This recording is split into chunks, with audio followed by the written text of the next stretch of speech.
할렐루야. 사도신경을 고백하심으로 세물결 교회 가정예배를 하나님께 드리겠습니다. 나는 전능하신 아버지 하나님 천재 창조주를 믿습니다. 나는 그의 유일하신 아들 우리 주 예수 그리스도를 믿습니다. 그는 성령으로 잉태되어 동정녀 마리아에게서 나시고 본디오 빌라도에게 고난을 받아 십자가에 못 박혀 죽으시고 장사된 지 사흘 만에 죽은 자 가운데서 다시 살아나셨으며 하늘에 오르시어 전능하신 아버지 하나님 우편에 앉아 계시다가 거기로부터 살아있는 자와 죽은 자를 심판하러 오십니다. 나는 성령을 믿으며 거룩한 공교회와 성도의 교제와 죄를 용서받는 것과 몸의 부활과 영생을 믿습니다. 아멘. 찬송가 408장입니다. 나 어느 곳에 있든지 늘 마음이 평안하네.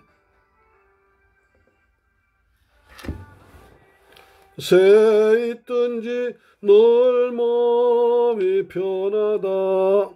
주 예수 주신 평안은 늘 충만하도다. 나의 마음속이 늘 평안해. 나의 마음속이 늘 평안해.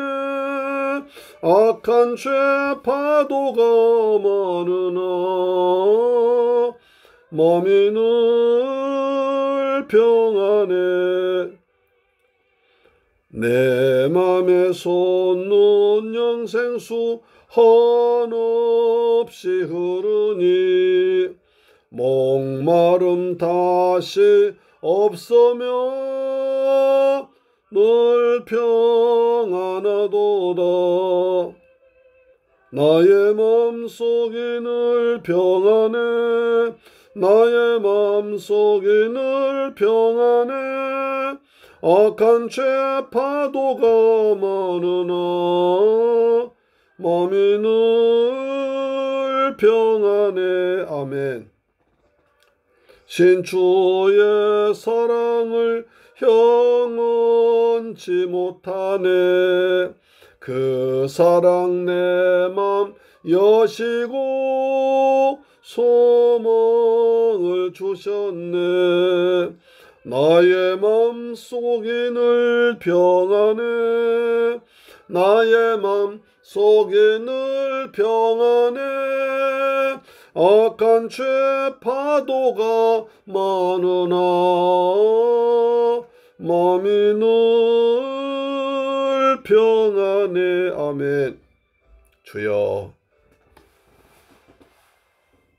주님을 내 마음에 모시고 성령으로 함께 하시니 늘 마음이 편합니다. 온갖 고난을 왜 몸소 당했나.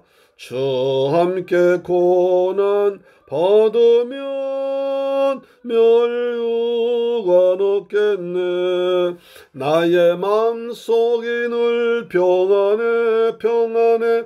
나의 맘속이 늘 평안해.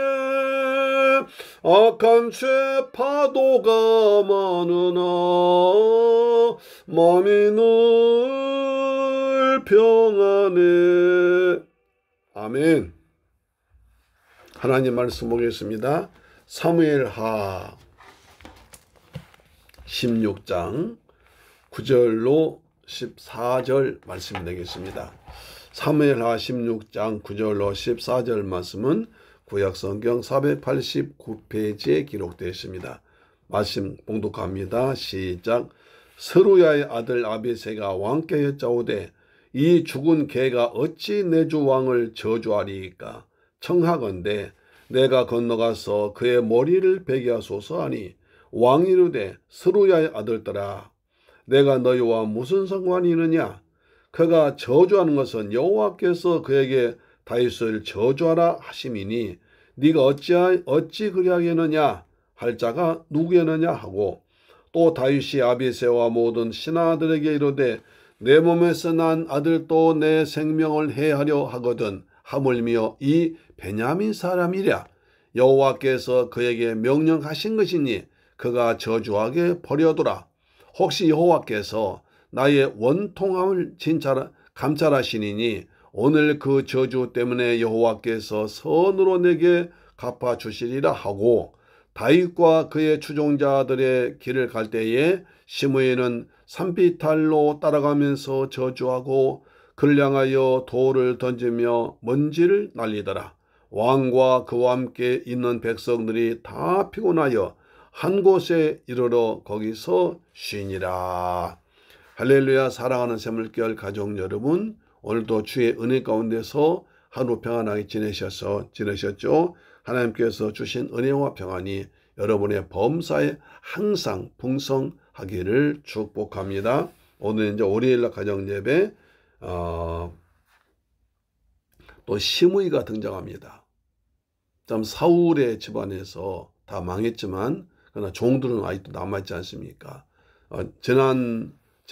지난번에도 지난 시간에는 이제 시므이가 다윗을 계속 저주했었죠. 그렇죠? 피를 흘린 자여, 사악한 자여, 가라 가라, 꺼져라 꺼져라, 그렇게 했고, 사울의 모든 족속의 피를 여호와께서 내게로 돌렸으니 네가 왕이 된 것이 오늘 내 아들 압살롬이 하나님께서 넘기셨다 라고 여러 가지로 다윗을 저주하고 있습니다.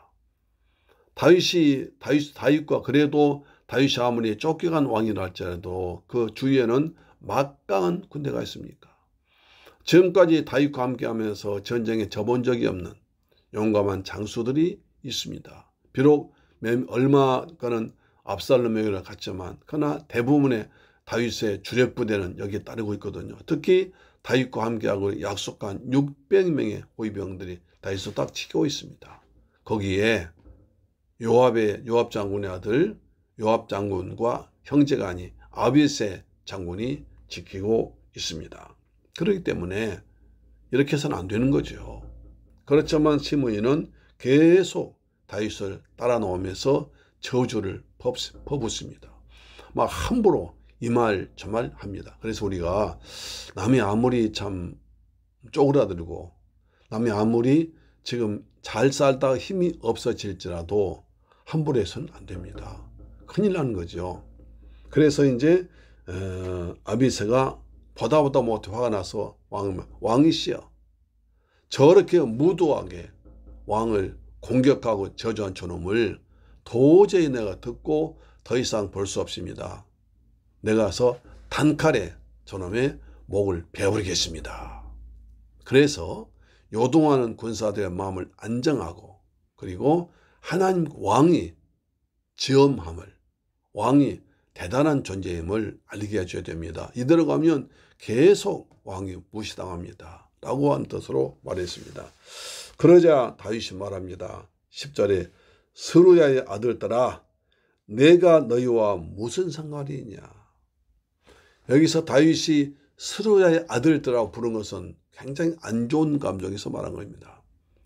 나중에 열왕기상 3장에 보시면 스루야의 아들 요압이 다윗을 반역을 합니다.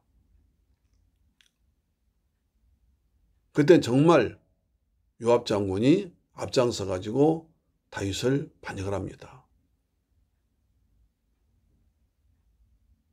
우리가 또 지난 시간에 본 바와 같이 사무엘하 3장 29절에 보면 스루야의 아들 요압과 아비새가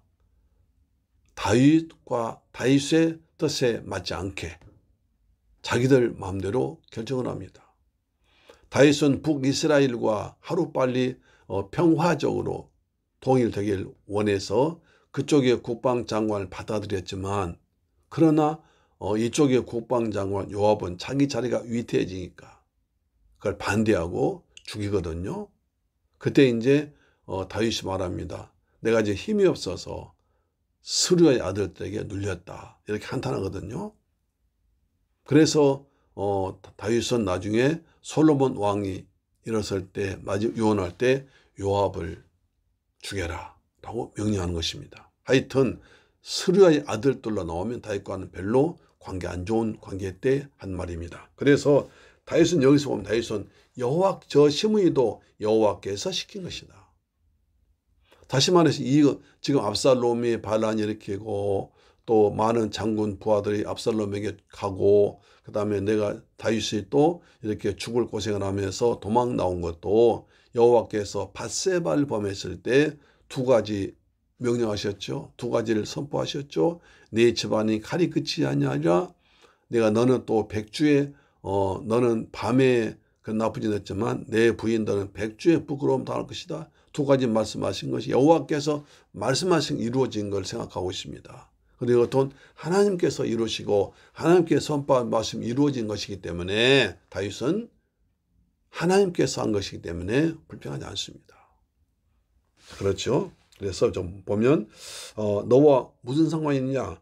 그가 저주하는 것은 여호와께서 그에게 다윗을 저주하라 하심이니 내가 어찌 그리하겠느냐 할 자가 누구겠느냐? 이것은 여호와께서 시므이를 시켜서 나를 저주한 것이다 라고 말합니다. 또 다시 말합니다. 다윗이 아비새와 모든 신하들에게 이르되 내 몸을 쓰는 아들 또 내 생명을 해치려 하거든 하물며 이 베냐민 사람이겠느냐. 내가 낳고 내가 키우고 내가 용서해주고 지금까지 잘 기른 내 아들도 나를 죽이려고 달려오는데 하물며 베냐민 사람이겠느냐 라고 말합니다. 그러니 여호와께서 그냥 하신 것이니 냅둬 부르라 나도 부르라고 합니다. 그러면서 다윗이 중요한 말합니다. 혹시 여호와께서 나의 원통함을 감찰하시니 오늘 그 저주 때문에 여호와께서 선으로 내게 갚아주시리라. 저렇게 하나님의 명령이 하나님께서 시키신 대로 시므이가 감히 왕인 날 저렇게 저주하고 저주한 것도 하나님께서 시키신 것이기 때문에 내가 하나님 말씀에 순종한다. 하나님 뜻을 알기 때문에 하나님 말씀 여호와께서 행하신 일이기 때문에 내가 순종하고 있다. 내가 이렇게 하나님의 말씀에 순종함으로 말미암아 다윗이 보면 더 저주가 나한테 선으로 되지 않겠느냐라고 생각합니다. 우리 여기서 중요한 아들같습니다. 누가 나한테 남에게 나쁘게 한다고 해도 나도 그 사람에게 우리 인간의 습성은 나한테 잘못하면 두 배로 갚아줘야 속이 시원하지만 그러나 우리가 그것을 묵묵히 참고 거기서 하나님의 뜻을 깨닫는다면 하나님 오히려 복을 줄 수 있습니다. 이스라엘 사람들이 죄를 짓고 잘못함으로 하나님께서 신명기에 보면 나무에 달린 자마다 저주하리 인자를 했습니다. 그래서 나무에 달린 자가 그 저주를 짊어지고 죽음으로 오히려 저주가 축복으로 바뀐다고 말했습니다. 갈라디아 3장 13, 14절 이렇게 말씀하고 있지요. 갈라디아서 3장 13절로 14절 말씀일 겁니다. 갈라디아서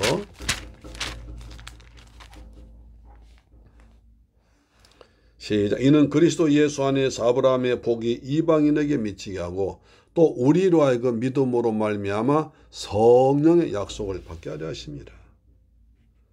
13절을 보면 그리스도께서 우리를 위하여 저주를 받은 바 되사 율법의 저주에서 우리를 속량하셨으니 기록된 바 나무에 달린 자마다 저주하라 인자라 했습니다. 그리스도께서 우리 죄를 대신 지고 저주를 받으심으로 우리가 아브라함의 복을 받습니다. 성령 약속이 이루어집니다. 저 시므이가 저렇게 나를 저주하는데 저 저주가 하나님께서 한 것을 믿고 내가 묵묵히 참고 기다리면 여호와께서 저 저주를 어제 나한테 선으로 갚아줄 것이다. 이렇게 말하고 있습니다. 자, 그 다음에 13절 다윗과 그의 주종자들이 길을 따라갈 때에 시므이는 산빛 달로 따라가면서 저주하고 그를 향하여 돌을 던지며 먼지를 날리더라. 시므이는 신났습니다. 그렇게 막 함부로 말해도 다윗도 꼼짝 못하고 장군들 꼼짝 못하고 신하들 있어도 아무 짓 못하니까 더 신났습니다. 저런 아이들은 제가 잘못한 걸 놔두면 더 신나서 제가 잘한 줄 더 까불잖아요. 시므이는 신났습니다. 야, 그럼 막 더 심하게 말합니다. 그때마다 다윗의 마음 얼마나 아파했겠으며 사울의 신하들 장군을 얼마나 속이 부글부글 끓었겠습니까? 그렇지만 이 사람이 다윗을 쫓아오면서 저주하고 또 돌을 던지고 그 다음에 먼지를 날려버립니다. 먼지를 날린다는 것은 다시 관계 맺지 않겠다는 것입니다. 돌을 던진다는 것은 짐승 취급 하는 것입니다. 그러니까 얼마나 다윗을 저주하면서 멸시하면서 너희 같은 놈들은 꺼져버리라, 상대하기도 싫다, 보기도 싫다, 사라져버리라, 하여튼 배려말 당한 것이죠. 그래서 14절 보니까 왕과 그와 함께 있는 백성들이 다 피곤하여 너무 갑자기 궁에서 도망 나온 것도 억울하고 분하고, 그 다음에 갑자기 피난 나오기 때문에 아무것도 준비하지 못했고, 맨발을 신고 머리를 펄에 졸리면서 배고프게 길 걸어오는데 저렇게 심으니까 와서 저주하니까 얼마나 더 마음도 상하고 몸도 상하고 피곤하겠습니까? 그래서 다 피곤합니다. 한 곳에 머물러 거기서 쉬고 있습니다. 그때 얼마나 차량이 있겠습니까? 여기서 다윗의 중요한 점 볼 수 있습니다. 다윗인 것이 하나님께서 한 것이다.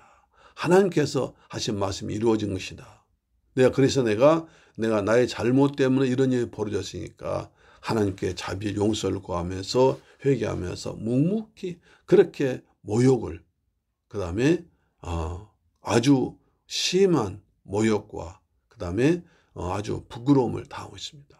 우리 주 예수 그리스도께서도 우리 죄를 위해서 십자가에서 모욕을 당하시고 멸시를 당하시고 조롱 당하시고 십자가 지심으로 우리를 구원한 줄로 믿습니다. 여기서 우리는 다윗의 모습을 통해서 예수 그리스도의 모습을 볼 수도 있는 것입니다. 아멘. 기도하겠습니다.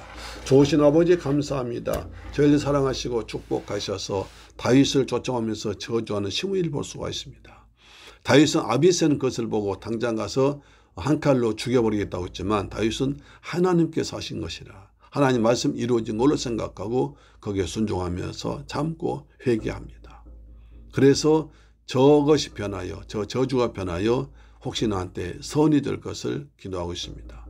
인생 역전이 되는 것이죠. 우리도 하나님 말씀 따라서 내가 죄를 회개하면서 믿음으로 살아갈 때, 약속 말씀 붙잡고 말씀부터 살아갈 때 하나님께서 우리의 고난과 저주를 복으로 선으로 바꿔주실 줄 믿습니다. 그리고 하나님 말씀 반드시 이루어짐을 믿게 하여 주옵소서. 대림절에 우리를 위해서 고난당하시고 모욕당하시고 죽으신 예수 그리스도의 은혜를 생각합니다.